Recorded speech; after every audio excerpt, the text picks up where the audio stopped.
Kennedy, do solemnly swear I, John Fitzgerald Kennedy, do solemnly swear that you will faithfully execute the office of President of the United States that I will faithfully execute the office of President of the United States and will, to the best of your ability, and will, to the best of my ability, preserve, protect, and defend the Constitution of the United States. preserve, protect, and defend the Constitution of the United States. So help you God.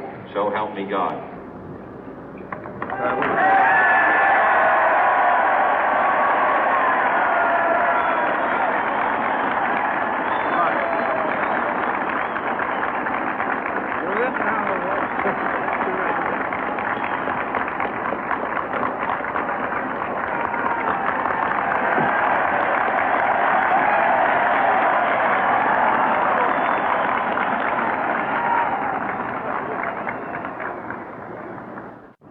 Vice President Johnson, Mr. Speaker, Mr. Chief Justice, President Eisenhower, Vice President Nixon, President Truman, Reverend clergy, fellow citizens. We observe today not a victory of party, but a celebration of freedom, symbolizing an end as well as a beginning, signifying renewal as well as change. For I have sworn before you and Almighty God the same solemn oath our forebears prescribed nearly a century and 3/4 ago. The world is very different now, for man holds in his mortal hands the power to abolish all forms of human poverty and all forms of human life. And yet the same revolutionary beliefs for which our forebears fought are still at issue around the globe. The belief that the rights of man come not from the generosity of the state, but from the hand of God. We dare not forget today that we are the heirs of that first revolution. Let the word go forth from this time and place to friend and foe alike that the torch has been passed to a new generation of Americans born in this century, tempered by war, disciplined by a hard and bitter peace, proud of our ancient heritage, and unwilling to witness or permit the slow undoing of those human rights to which this nation has always been committed and to which we are committed today at home and around the world.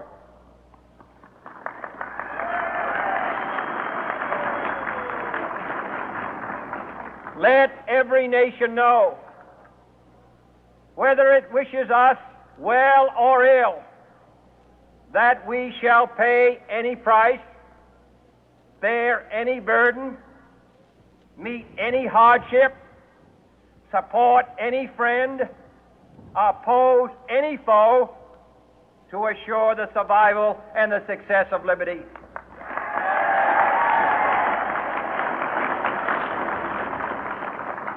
This much we pledge and more.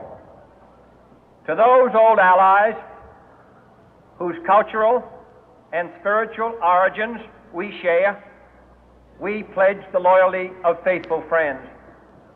United, there is little we cannot do in a host of cooperative ventures. Divided, there is little we can do, for we dare not meet a powerful challenge at odds and split asunder.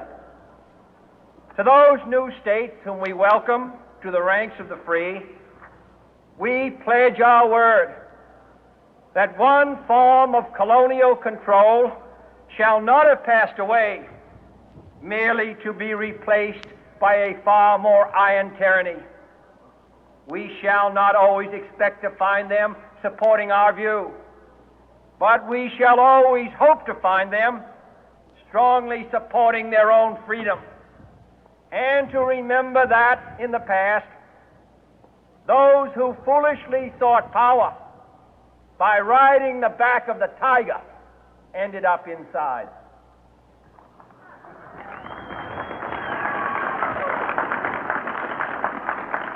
To those people in the huts and villages of half the globe struggling to break the bonds of mass misery, we pledge our best efforts to help them help themselves for whatever period is required, not because the communists may be doing it, not because we seek their votes, but because it is right. If a free society cannot help the many who are poor, it cannot save the few who are rich.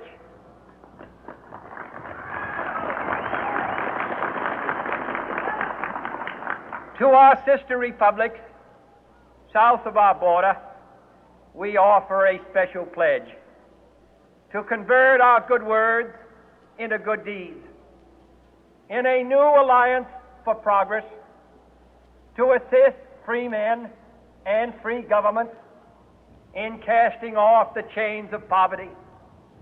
But this peaceful revolution of hope cannot become the prey of hostile powers. Let all our neighbors know that we shall join with them to oppose aggression or subversion anywhere in the Americas. And let every other power know that this hemisphere intends to remain the master of its own house.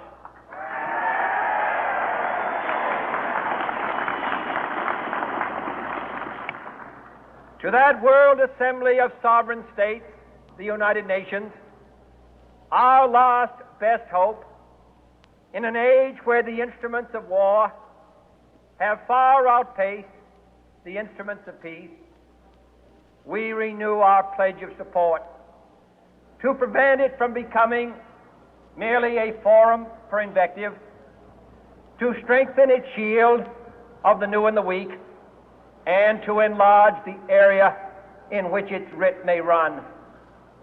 Finally, to those nations who would make themselves our adversary, we offer not a pledge, but a request that both sides begin anew the quest for peace.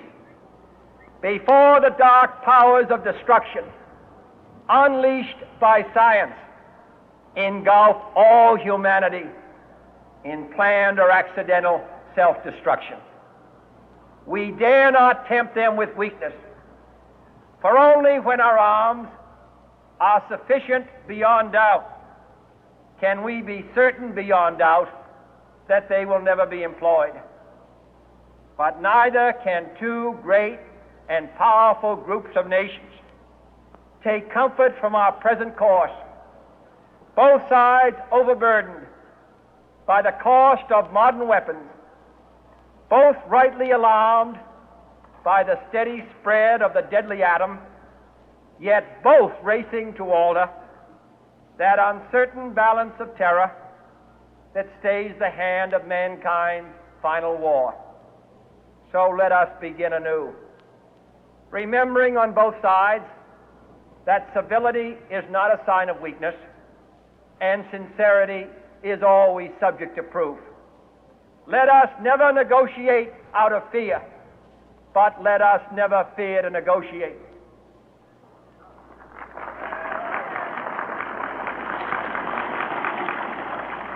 Let both sides explore what problems unite us, instead of belaboring those problems which divide us.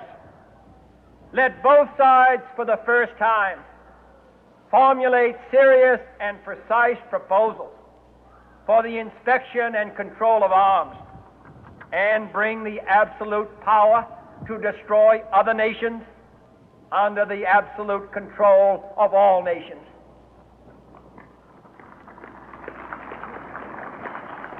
Let both sides seek to invoke the wonders of science instead of its terrors.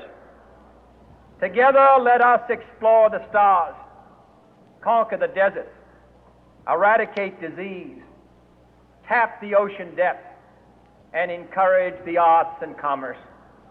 Let both sides unite to heed in all corners of the earth the command of Isaiah to undo the heavy burden and let the oppressed go free. And if a beachhead of cooperation may push back the jungle of suspicion, let both sides join in creating a new endeavor, not a new balance of power, but a new world of law, where the strong are just and the weak secure and the peace preserved. All this will not be finished in the first 100 days, nor will it be finished in the first 1,000 days, nor in the life of this administration, nor even perhaps in our lifetime on this planet. But let us begin.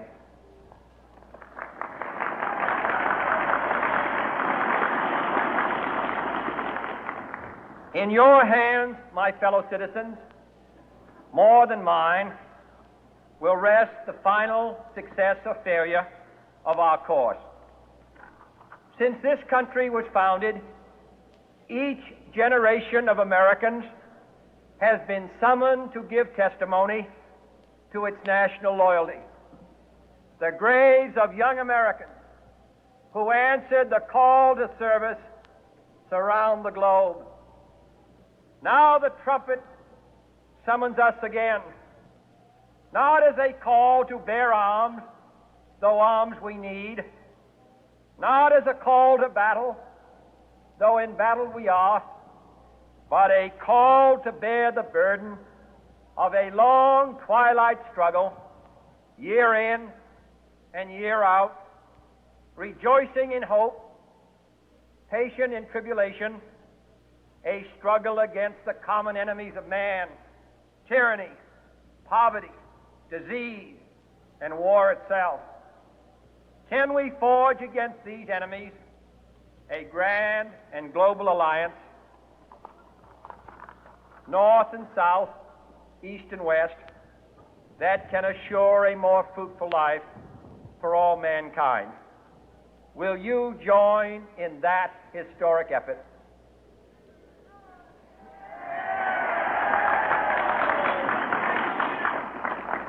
In the long history of the world, only a few generations have been granted the role of defending freedom in its hour of maximum danger. I do not shrink from this responsibility. I welcome it.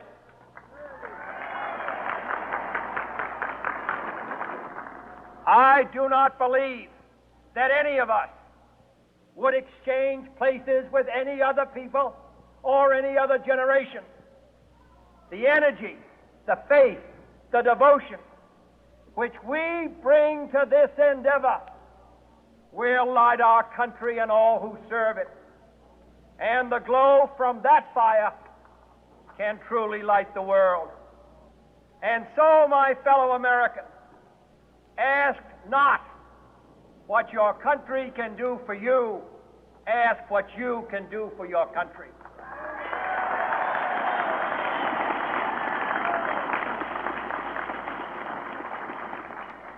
My fellow citizens of the world, ask not what America will do for you, but what together we can do for the freedom of man.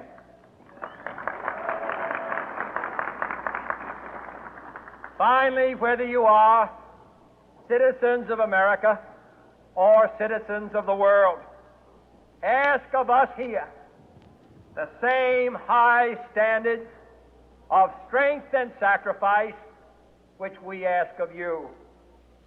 With a good conscience, our only sure reward, with history the final judge of our deeds, let us go forth to lead the land we love, asking His blessing and His help, but knowing that here on earth God's work must truly be our own.